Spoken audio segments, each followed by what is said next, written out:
What's going on, everyone?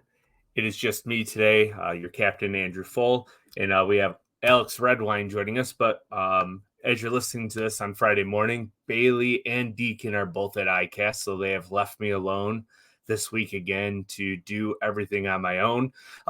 It seems like ICAST has been pretty cool, though. I've been seeing some pics and some videos of some new baits that are coming out and some really odd ones. Well, we won't go there, but there's some very interesting things, some new rods and reels. So everybody be on the lookout for that. And I'm sure we'll be diving into it more as Omnia starts loading in all the new product. And just real real fast, just to let you guys know that this podcast is now powered by X2, as you've known going forward here. We are still thankful for that. But a couple things that I have upcoming. I got like 10 guide trips in the next like 2 weeks. So it's going to be very busy. We're going to be bouncing back and forth from smallmouth and largemouth. So stay tuned for that. And before we get too far into the rabbit hole of me talking just about myself, we're going to bring on Alex here. What's up, man? What's up? How's it going? Oh, just absolutely exhausted, and my brain doesn't want to work, as you can tell by me fumbling over my words here in the intro. So what's going on with you? You've had an exciting month. Yeah, for sure. Just got back just a few days ago from New York at the St. Lawrence event. And actually, today I went on the Ohio River and my first cast was with a bait caster.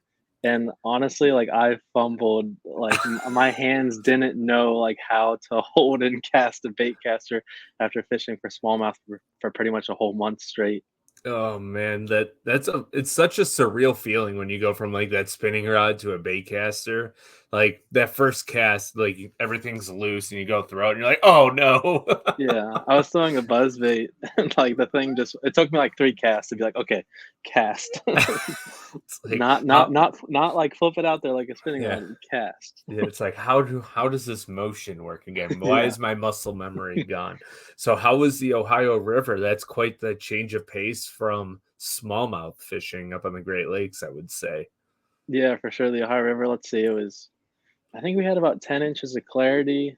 Um, I have a small little local tournament there this weekend, so it's just kinda checking things out, but caught 1 keeper and 2 or 3 shorts. Oh, Caught a keeper largemouth and then 3 short spotted bass. fun. On the So, a buzz lit bait. yeah, one on a buzzbait and then some were just on a little, like, shaky head. Ah, gotcha. That I've talked to my friend who fishes the Ohio, but he lives in Kentucky. I don't know if you know John King, Drunkwood, Sounds familiar. but he's always like, the Ohio River is the worst place in the world to fish. And it sounds like that's a general synopsis of everyone who fishes there. Pretty much. There's a BFL, MLF BFL out of, like, the next pool up, so, like 50 miles from where I was fishing today, and, like, I wouldn't be surprised if 10 pounds wins the thing and, like, 4 pounds gets, like, the last check. Oh I my wouldn't be gosh. surprised. So is your pool better than the pool above or vice versa?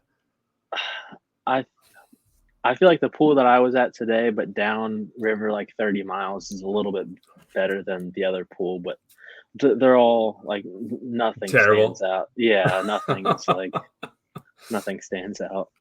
Well, I am sorry that you went from like arm aching smallmouth to barely drag pulling spots in largemouth. Yeah, yeah. So good luck and have some fun with that. It's quite the change of pace for you. So let's dive in here. How's your rookie season going for you? First year traveling the country, Elite Series. How's that going? Yeah, so it's definitely been a huge eye opener. I feel like I came into this year after qualifying for through the opens last year. I definitely feel like I came in kind of on this high, as in like I had success in the opens, and I came in like, oh, I just got to keep doing the same thing. Like I have something going for me. I just got to keep that mojo going. Then I entered the first handful of events on the elite season, and it was just super eye opening. Just nothing really went my way. I've had a lot of like poor kind of what I classify as like not the best finishes um, in the beginning, first half of the season, and it kind of like it's been a huge mental battle. Just because I feel like I know that I'm a better fisherman than what my results have shown, and but I feel like I've learned a lot too. You know, like a lot of these bodies of water I've never been to, I've hardly seen, and I kind of just have to hop into the mix and just throw myself out there with 3 days of practice, then start competing against these guys that have fished those bodies of water several times, several big events, and here I am Yeah. trying to put it all together. It's awesome that you're able to like work through the adversity because that's the whole thing with fishing, right? It's the most beat you down sport there is. So if you can kind of work through the adversity to a point, the next tournament or the next day could go better. So obviously we've had highs, but you've had really good days too on those tournaments that have been tough from what I've seen, right? You've had a couple good days. Yeah, yeah, I feel like I've definitely, yeah, just the whole like learning, like I I feel like I've been stubborn some days of tournaments, and other days I just kind of throw everything out the door. And I feel like that's what fishing kind of always is. Like you have to have that, um, Like what do you call flight it? or fight type Yeah, just kind mentality. of be able to throw everything out and just start fresh. Yeah. Not like just lose that sense of memory, kind of, and just roll with the seat of your by the seat of your pants. Fair enough. So, up to this point, what would you say is your favorite story or like memory of your inaugural Elite Series tour? Probably like the first handful of events, just like meeting a lot of guys. I was just kind of like starstruck, like the first couple events, like I'm 22 years old and like here I am like at takeoff and you look at all these people around and it's just like kind of super surreal. Like here I am trying to mix in with these guys, but um my most memorable, I mean it's so easy to say this like this last week, just the whole Jay winning, like me and him, we started rooming together at the beginning of this year. We just kind of linked up because he's also a rookie, and just kind of be able to like have that bond and have that friendship that we've built throughout the season.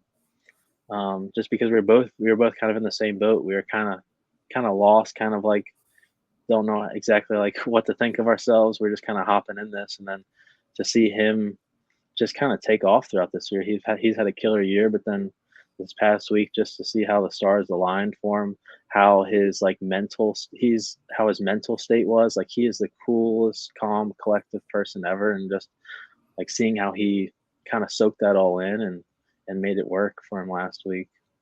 So it sounds like he's kind of rubbing off on you in a way too, because you kind of evolve and adapt to the people that you like take court with, right? So now you're like, okay, he's not getting over worked up about this. Maybe now that I had such a crappy practice or a really good practice, it kind of helps level you out as well because he's not hyped up all the time.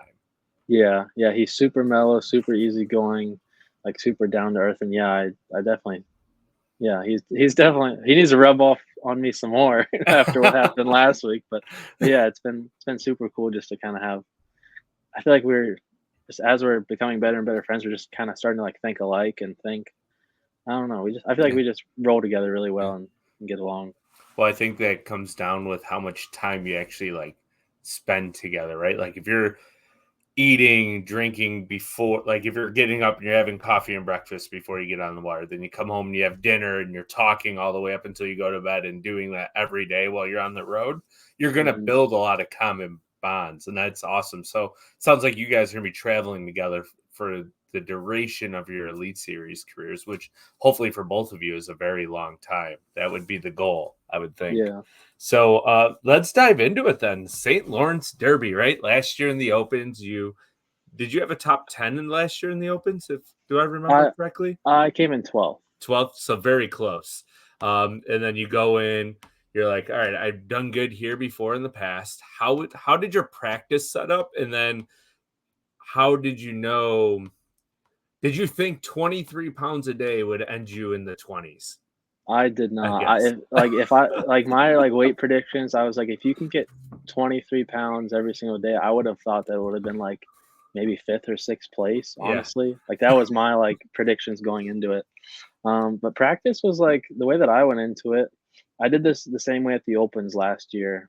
Granted, we were out of Clayton last year in the Opens. We were out of Clayton this year, which is I think it's like 16 or 17 miles to like the mouth of the lake.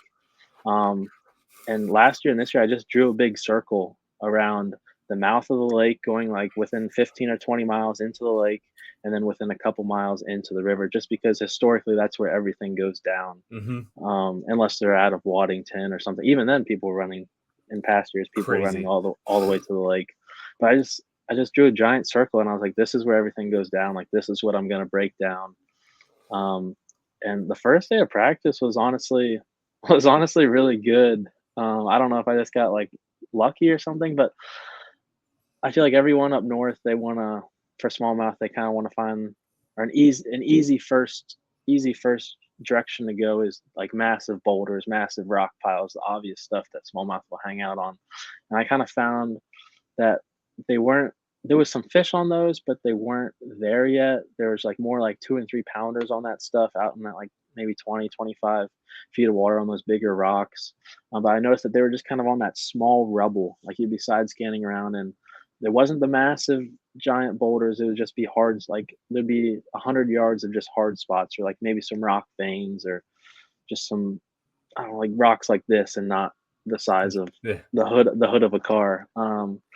And I just kind of stumbled upon that, and the first day was like honestly really well.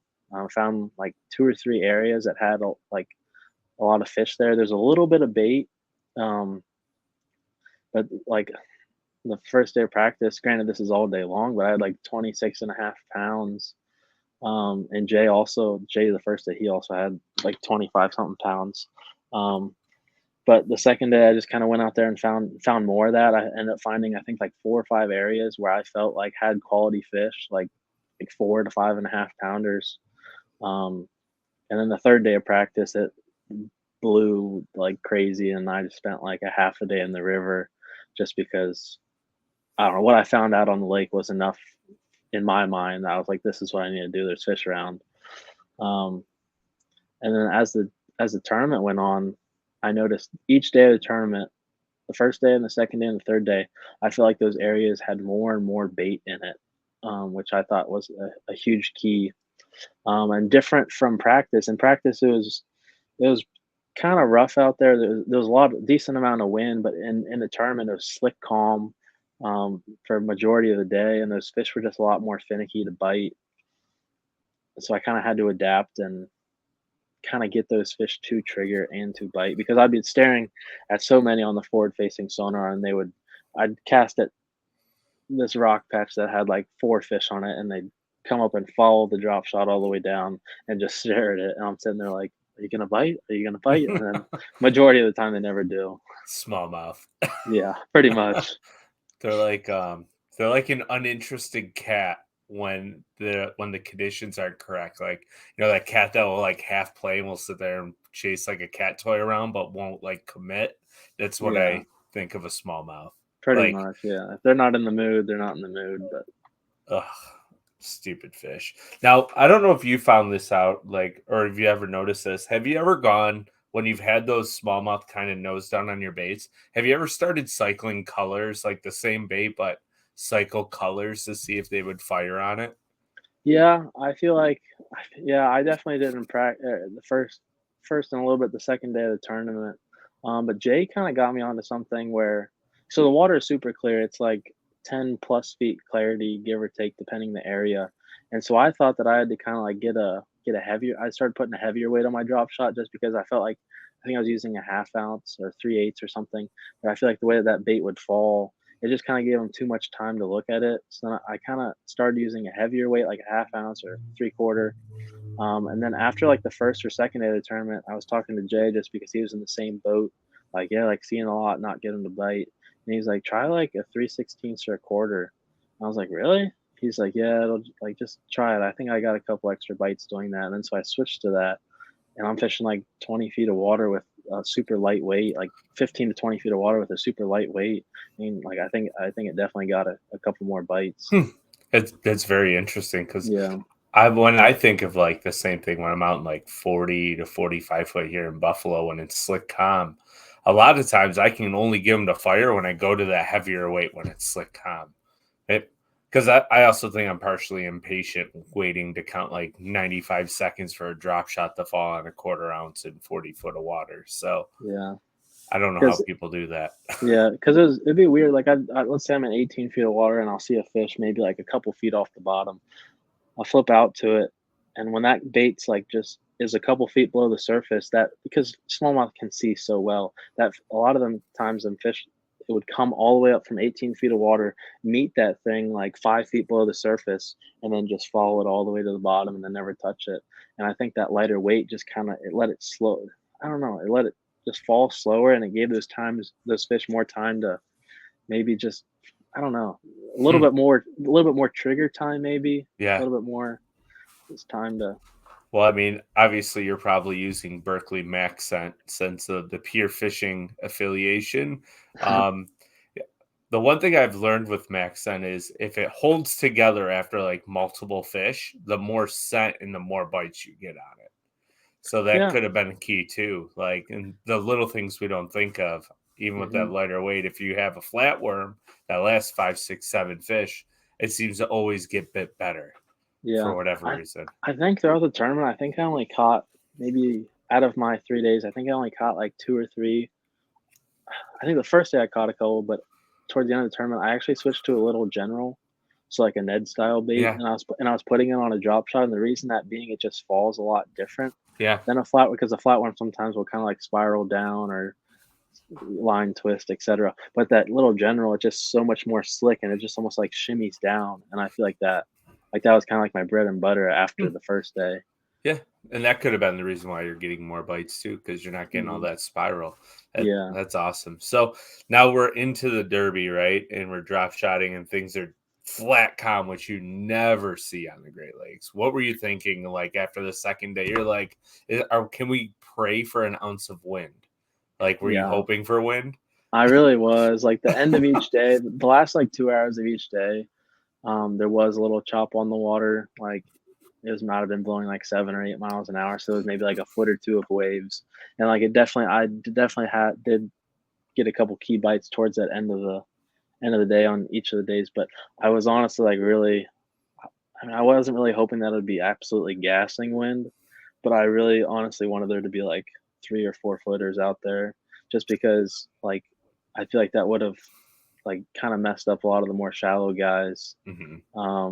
and I feel like that would've given us some of the guys that are kinda fishing out off a little bit better of a chance. So it kind of I It's don't like a know, double like edged sword. yeah, like those shallow guys, like, yeah, they coulda gotten maybe a day or 2 of, like, doing their whole shallow stuff, but I honestly kinda wish it blew just so it wouldn't Help make you it out a little bit. Yeah. yeah, just so it wouldn't make everybody it didn't turn it into an absolute whack fest. Now, did you think there would be not just one but two century belts, Wade? I I I feel like I was saying this, like, a decent amount before the tournament. I was talking to Jay about it. I was like, "If this isn't 100, like, it's gonna be damn close. Like, it's gonna be 97, 98." Like, after what we saw in practice, I was like, there's no reason why they shouldn't be." Like, Yeah. but little did I know Jay was gonna do it and Yeah, Corey. But which is awesome. Maybe you said something to him like, "You're gonna win this tournament and you're gonna catch a Century Club," and he probably was like, "Nah." yeah, it's definitely crazy. Oh man, I can't even imagine. Like, I fish for smallmouth whenever I want. I can't even like dream of catching a Century Club. Like, it took the Johnstons what 4 years now, I think, just to even have a shot, and only one of them got it. I don't know if you'll ever see it again. Just Yeah, because you don't get 4 calm days in a row ever. yeah. So, it's very interesting. Mhm. So, let's kinda keep going forward here. So, like, we kind of dove into your practice a little bit, but, like, let's jump from each type of smallmouth body of water, right? So, when you come into a tournament, no matter if it's a single day or a 4-day event or a multi-day event, how do you break down a smallmouth fishery to start practicing? Um, I feel like I break it down in first I kinda look at where I think they're gonna spawn at early in the year, where they're gonna spawn at and where they're gonna kinda spend their summer at, and I just kinda, like, draw a line and get a feeling like, "Oh, they spawn in this bay or they spawn this flat, this part of the lake, and then, like, this is where I think they're gonna, like, summer at. Like, this is where in the summer, maybe getting towards fall, this is where they're gonna be at," and I just kinda find something in between find something in between that because like smallmouth, they roam so much, they move so much, and I feel like that's almost the easiest way to track them down is understanding where they travel, where their seasonal patterns are. Yeah, and that is one of the nice things about smallmouth, right? Is they, I have one nice thing is they don't move it. They move a ton, but the nice thing is they're kind of predictable about where they move to and where they're going and what they're doing. Yeah. So, like with Great Lakes fish, right? Like they're very goby or bottom orientated. Then all of a sudden you get into like a St. Clair, which we're going to talk about in a little bit. It'll be a little bit different because it's like, oh, they're chasing perch around. Mhm. And then you go to like an inland body of water, which completely throws it off. So let's kind of jump into that now. You know, you fish, the leads went to Pickwick this year, right? If I remember correctly. Mhm. So, like, if you were to target, did you spend any time practicing for smallmouth at Pickwick, or did you completely like, nah, I'm going largemouth fishing? Pretty much all largemouth fishing. I think I spent like a couple hours at the tail race, which is up by one of the dams where there's some current. But this time of year, that's more of like a January, February, March thing. Well, I think southern smallmouth will like make that kind of get up in that current. But I feel like it was just kind of too late in the year for that to happen. But I mostly Oh, just targeted largemouth during that. fair enough. So back to like the Great Lakes. So kind of break down like your practice for a Great Lake. You know the predictability of them, but for an inland lake, and you know it's predominantly smallmouth, which sometimes some of our inland lakes are. How do you practice an inland lake for a smallmouth derby? Because usually there'll be like a 1 day or a 2 day event locally. So how would you break that down? Yeah, so there's a couple of like bodies of water near me. They're just kind of reservoirs that do have smallmouth in it. And like one of the lakes, it's just over in Indiana. It's called Brookville Lake. There's both largemouth and smallmouth, but I feel like I find myself targeting smallmouth a lot more. That lake gets a lot of pressure. There's pleasure boaters on it all the time. And I almost feel like I just kind of run high percentage areas on inland lakes. Like I feel like I have this milk run that I'll have like a few like of my best spots that I'll start in the morning, whether it be like a point, like or some sort of flat with rocks on it, some sort of man-made like rocks, and I'll just kind of have this milk run because I feel like on inland lakes, at least where I'm from, it might be different up in New York, but I feel like the smallmouth don't like get super as grouped up as they do on Great Lakes, Mm-hmm. just because just because it's a man-made lake and I feel like that's what I target. I'll just have this milk run, almost pretty much junk fishing, but for smallmouth on this lake, and just hitting a lot of just like 10-minute spots, hitting maybe sitting someplace for 30 minutes, but just kind of moving around a lot and just trying to hit as much high percentage places as I can. Yeah, But it's fun. I don't know how it is for you up. Like we don't have some of our reservoirs that have smallmouth in it don't have as much grass as places up by you. Yeah, that's the one issue with New York is a lot of our lakes have a lot of grass. So like it'll be something very similar. And basically what I target when I'm fishing an inland lake for smallmouth is depends on the lake, but a lot of our lakes have a lot of creeks that dump into them because all of our lakes are natural. So that's where the most concentrated amounts of pebble rock will be. And usually, like for smallmouth on my lakes here, I know I have like a 2 hour window in the morning to catch them. So it's going to be like if the wind is blowing, it's probably going to be a spinnerbait. If it's slick calm, it's either going to be some type of like really fast popper style topwater or spook style bait. Like, Hmm. and then every once in a while you can catch a random one on a drop shot, but it's always something fast, hot, and heavy in the morning. And if you pull up in an area and you don't have any bait fish activity at all, you got to get out of there because you're not going to get bit. Yeah.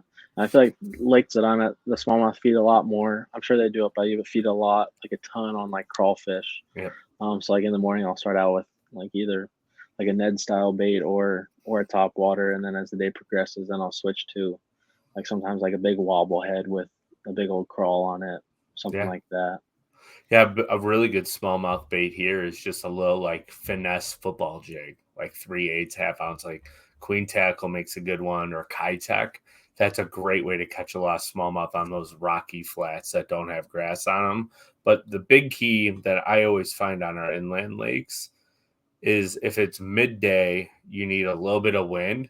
If there's no wind at all, we have to go up super shallow and just find like the rockiest shallowest flat that they can get their backs underneath the surface. And they're hard to get to bite, but they're always giants when you see them. Yeah. Always.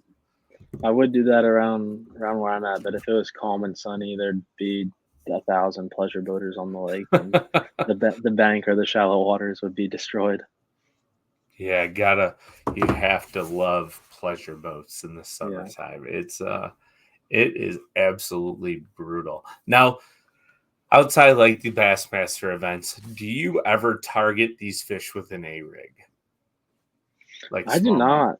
It's something I just haven't done a whole lot. I've done it just a little bit on Lake Erie and Lake St. Clair, but I really haven't. I just haven't grown the confidence for it yet. Maybe just because I haven't been on them, or I do a lot of single swim bait fishing, but This fall, try it. Just yeah. you have to try it one day. Hmm. Like just pick it. If you're getting bit on that single swim bait, throw the A rig in that same area, even if it's like 2 feet of water, and go like super lightweight with the heads like an 1/8 ounce. You'll get some of the biggest bites you'll ever catch on your lake doing it. Yeah. I need to. It's absolutely silly. If you ever want to come back to New York in October and we get blown off of Erie, we'll go to a couple inland lakes where you can jam them on A rigs. Yeah. I'd appreciate that.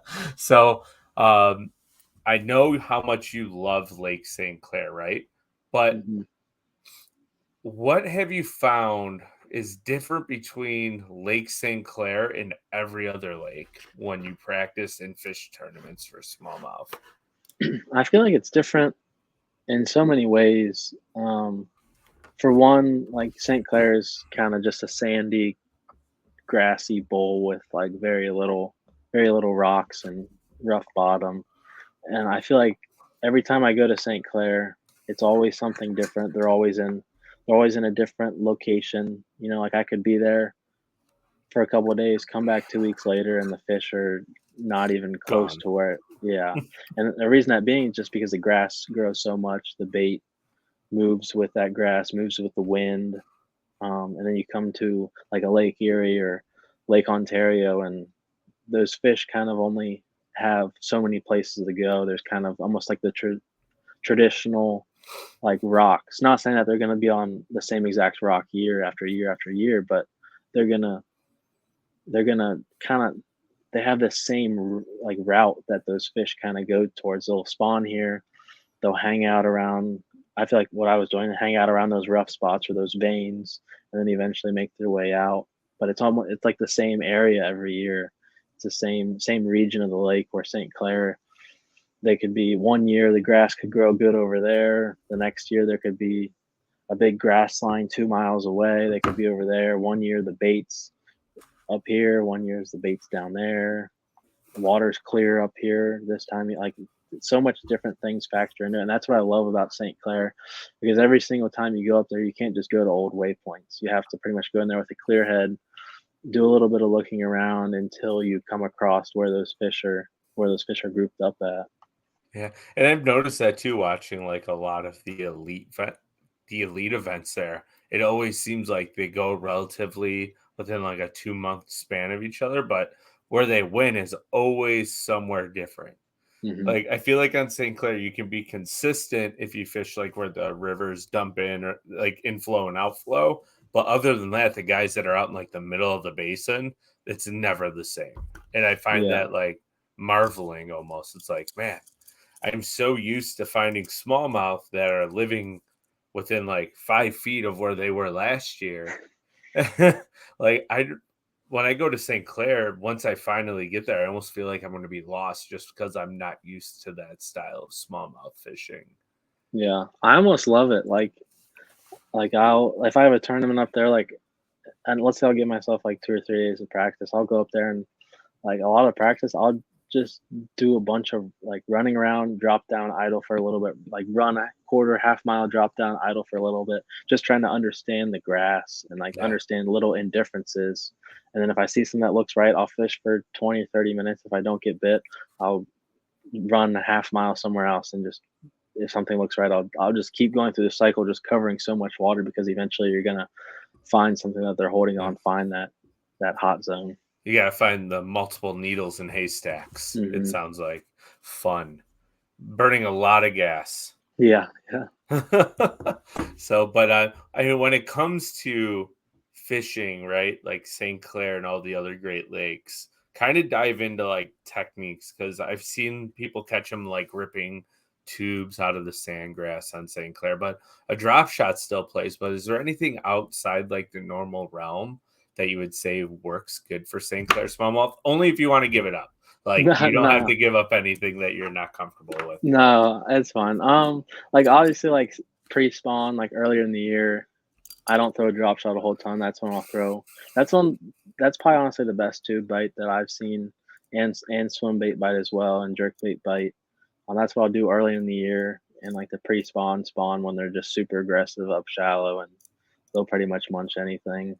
Um, and then like as it gets more towards the summer, that's when I'll do a lot of drop shotting or like a Ned style bait, depending on like what the grass, how the grass is growing. If I'm fishing around tall grass or skinnier grass, and um, in this in the summertime, like if it's slick calm, that's when a spy bait. Or I'll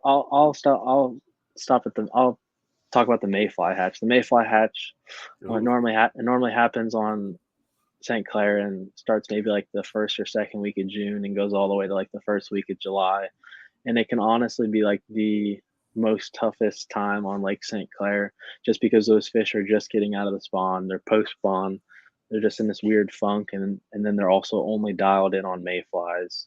They can be super stubborn, and that's when like a hair jig or a popper will come into play. I was Like just about to ask, have you ever gotten the fire on a popper?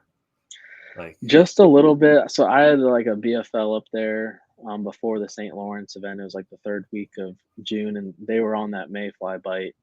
And I didn't spend nearly as much time with the popper as I should have. But the only way that I could get them to bite was burning a little general, burning like a Ned style bait because those fish were. I was fishing like 10 feet of water, and they were so high in the water column, and they were just dialed in on mayflies. Where if I'd see one on forward facing, I'd cast, and I'd literally just be like almost like jigging and burning a Ned rig subsurface, just because that was the only thing that they could get to bite. smallmouth. Yeah, Sometimes they just do really weird things. yeah. Like you'd see like a giant one slurp, and you'd cast everything at it, and they wouldn't bite. And then like 1 out of 20 fish that you'll see come up and slurp a mayfly will actually bite. It's kind of annoying, but and then as you get more into the summer months, that's when a drop shot obviously plays. And then if you're feeling bold, you can kind of like glue a swim bait in your hand all day long, just because I feel like you can get a lot of big bites in the summertime with a swim bait. And then something that I've done a lot the last couple of years on St. Clair has been just absolutely cranking the snot out of a crankbait. like Um, like speed cranking them like you saw at Fork on live. Like just yeah, yeah, yeah, pretty that's much. fun. Just like cranking it as hard as you can. And that crankbait smallmouth bite is just unbelievable. Like, cause you're out in the middle, like there's nothing around you besides grass and bottom, and you're like cranking that thing as hard as you can, and then all of a sudden you're like, oh man, I just ran into a stump, and then that stump goes, Yeah, and then you're like, that's not a stump, and then it comes flying out of the water. stuff. That's just a super good way to cover water and try to locate Hmm. maybe groups of fish. Yeah, I ran into a very special deal over here last year in the fall, like mid September through the second week of October, and then it transitioned into Erie in November, and that was just burning the lights out of like a deep diving, like a 5XD style crankbait, just hitting every rock you could. It's the same thing, like you're ripping it on like a 7-2 to 1, and all of a sudden you're like, oh gosh, I'm snagged, and you lean, and then it jumps and you're like, oh, that's not a snag, that's a 6 pound Yeah, yeah, smallie. Like it yeah. is the most like besides like blow ups on spooks and topwater, that speed crank smallmouth bite is just something that I feel like everyone needs to experience one time because it will change your life. Hmm. Oh, absolutely. It's so addicting and such a major adrenaline rush. Yeah, and terrifying all at the same time Yeah, because yeah, smallmouth and treble hooks jumping 4 feet out of the water on 12-pound test or 10-pound test, yeah, terrifying. yeah. Like, They own you, you don't own them. no, you have zero chance, and if you get one in, like I don't know if this has happened to you, but like I have my drag winched all the way down when I'm crankbait fishing because I'm like, I just need to reel them in. I've actually like straightened treble hooks out just Oh, winching smallmouth in Jesus. because I'm like, I can't let them pull back; they'll just rip off. So stupid smallmouth. I love Yeah, them, but I hate them at the same time. yeah. Oh, So, I love like the only thing I want to do for the rest of the year is smallmouth fish after being up north for so much. well, I mean, right? Like, if we're gonna go there, we have two more events left, and I think at least one of them are gonna be smallmouth fishing. I would Yeah, assume based on everything, right? Like that's all they yeah. talk about. So, like, oh, that sounds like fun to me. So, how do you think that's gonna go? Like the last two events, real fast. We won't dive into details, but Yeah, I think Oahu's gonna be really good. A lot of people don't know a lot of information about it. I think it's I heard a lot of different things. Like it could be like everybody has 15 pounds, like 14, 15 pounds, and it's a matter of getting like 17, 18 pounds to kind of separate yourself. And I've also heard that like the weights could be just as big as St. Lawrence, like state records could be broken. And like this place is gonna Oahe is gonna show out tremendously. So kind yeah. of but I've heard the place is chock full of smallmouth. I've heard that they're not very intelligent smallmouth. um, So you're like, yes, sign me yeah, up. Like it um, I feel like you guys are due for a dumb derby besides the St. yeah, Lawrence. You can't get any more dumb than that, but yeah, like another dumb derby is a great way to like close out the final third. yeah. And then lacrosse is where we finish up, and there's largemouth and smallmouth in that. I think that's going to be a pretty like grinder event. Like a lot, you might see like a lot of like 10 to 13 pound bags of like mixed bags. Just because it's the end of the season up there, those fish are like going to be really pressured. But I'm excited for that. I'm excited to get around current, shallow water, and just kind of junk fishing. Hopefully, Ohio riverways are gonna come out on you in yeah, the hopefully, Mississippi River. yeah. Oh man, that will be fun. So, all right, let's dive into like some favorites here. I think I have a feeling I know where you're gonna go, but favorite technique for the smallmouth on the Great Lakes. Like if you can only have one rod in your hand all day, what would it be? Probably, probably a swim bait. Like, I, is there I any specific kind, like a hollow belly, like a Kitech style or a power bait one? Probably just a traditional like exposed hook, like yeah, just paddle tail, whether it's power bait, Yeah, Kitech, just like a 3.8 inch or 4 inch. Just because I feel like they thump it just as hard as a crankbait, and I yeah. feel like you can just do a lot of searching with that. Like I don't know, sometimes fairy wand and drop shot smallmouth they're fun as can be, but sometimes they can get slightly old where you just want to horse them in. Yeah. So like kind of walk us through then. Like we know the bait size. Take us through your setup on that on your swim bait. Are you throwing on a spinning rod? Because people do it two different ways. You have the spinning rod guys and you have the bait caster guys. Which Yeah, spectrum are you on? And then dive right into your setup. I'm a bait caster guy. I just feel like that's kind of what I've done a lot, especially if I'm throwing like a 3/8 or half ounce. I've definitely done a lot of experimenting with rods just because I feel like hookup ratios on an exposed swim bait are sometimes trickier. They have been for me. So I've kind of been using a lot of like 7.3, 7.4 like medium heavies, just with like a 7.3 gear ratio. But I feel like I kind of yeah, like ideal. I feel like a medium's just a tad too light, but like a 7.3 medium heavy, I feel like just has enough give where that because a lot of times swim bait hooks are so big, and if you set the hook into one, that swim bait is that hook is going to kind of create a bigger opening in that fish's mouth, which gives you more room for air. I think like swim bait heads in general can be like a topic that you can talk about for like 3 weeks straight because there's so many different ones. And personally, like I'm a bait caster guy too, but I go more on the lighter side of like a 7 to 7'6", depending on the rod. But I want more of like a true medium, almost medium heavy. So like that fast, extra fast action. So it's real Hmm. stout through the middle of the rod, but you want that extra fast tip so you can actually launch it a long ways. Yeah. But I'm all about like 6'3" to 1. I want a slower reel, but I use 10 to 12 pound test. Yeah. just because I'm more of a crawler when it comes to it. I want it as Mhm. low as the bottom as possible without getting snagged. Yeah. I feel like, yeah, I'm probably like 12-pound test, but on Lake Erie, like around the western basin of Lake Erie, sometimes I'll switch to 15 just because there's tons of Yeah. nasty, nasty rocks. Yeah, like if you're under 6 foot, I feel like you can get away with 15, in Hmm. my opinion. Once you start getting down there, you need to go lighter because that bait just always wants to rise. Yeah. Yeah, that's a great choice. I love single swim bait fishing for smallies. Like Yeah. especially if there's any inkling of current or wind, they just, yeah, it's right up there with the crankbait. So Yeah. let's flip it over. Now we're going to the inland body of water. And you already said swim bait is the same.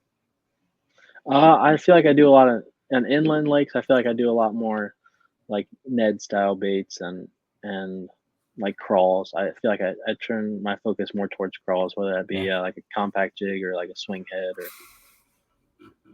But, So swing head, because now this is an interesting topic, right? Like swing head fishing is another thing up there, crankbaiting or swim baiting. You get some insane bites, but it seems like nobody has dialed in like the perfect swing head combo, like what to do. So what is your yeah. swing head for smallmouth setup?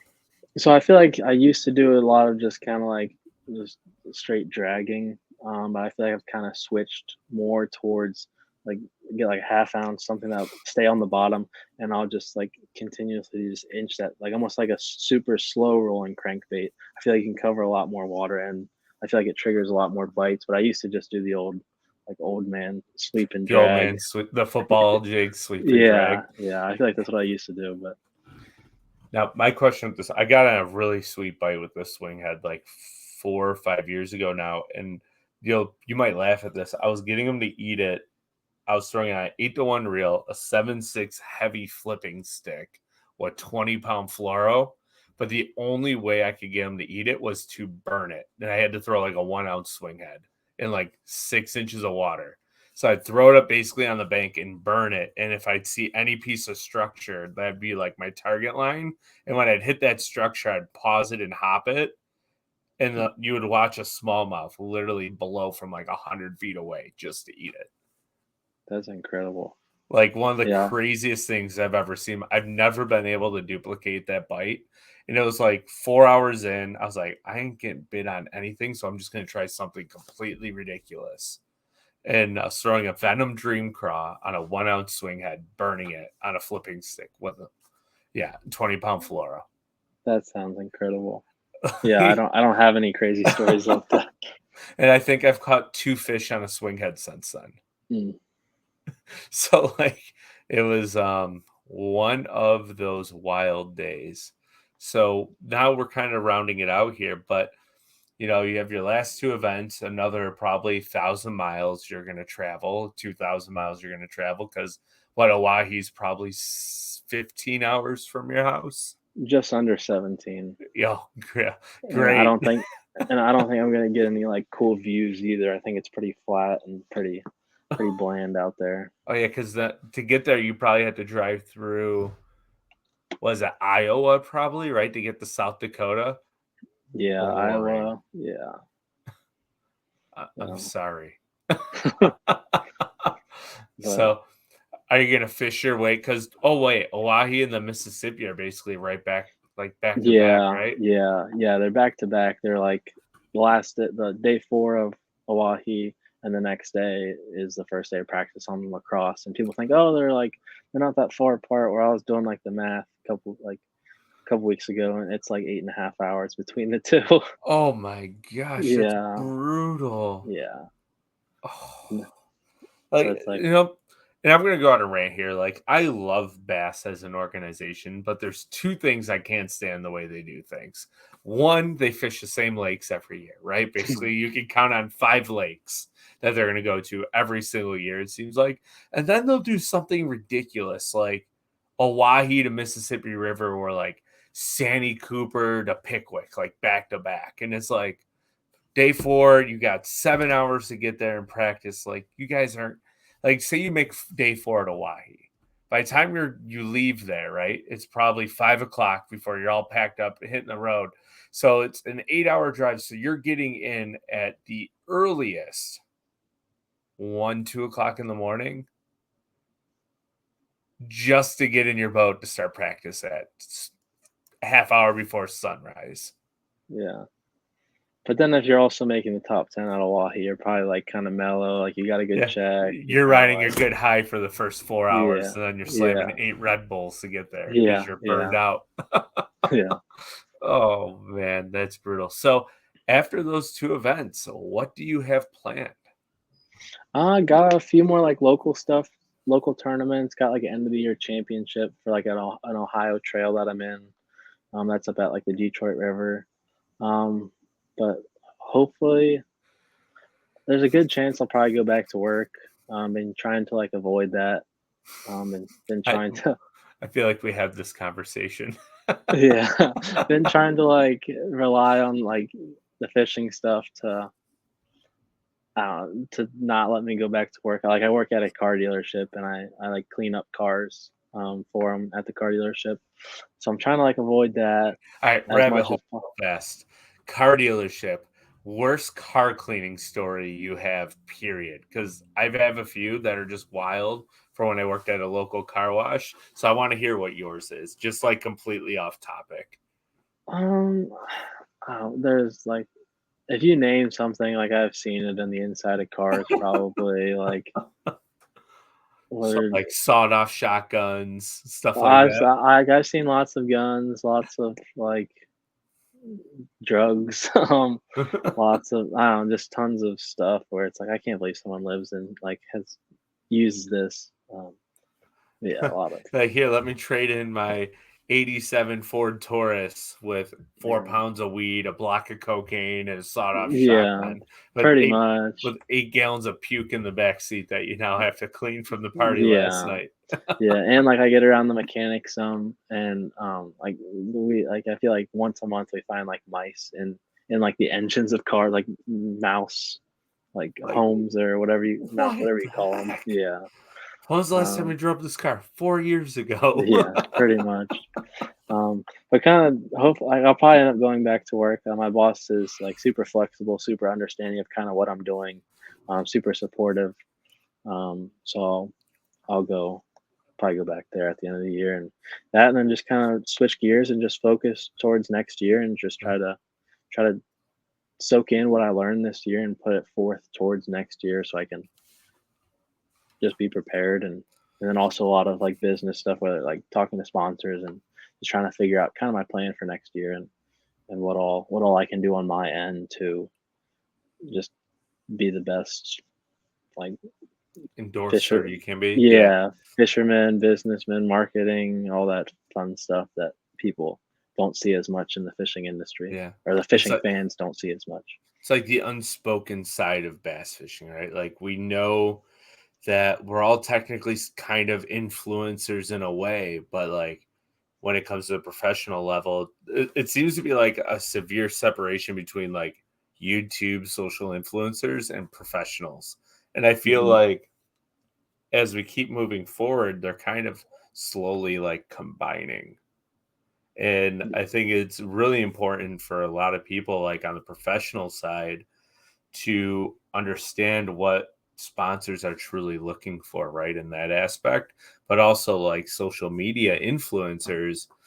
It's kind of funny, like, and I'm not calling anybody out here because it's just a brash, like, there's really good ones and there's really bad ones. And a lot of them don't know what it's like to fish professionally and to travel 37 to 80,000 miles, 1,000 miles a year and what it all entails there.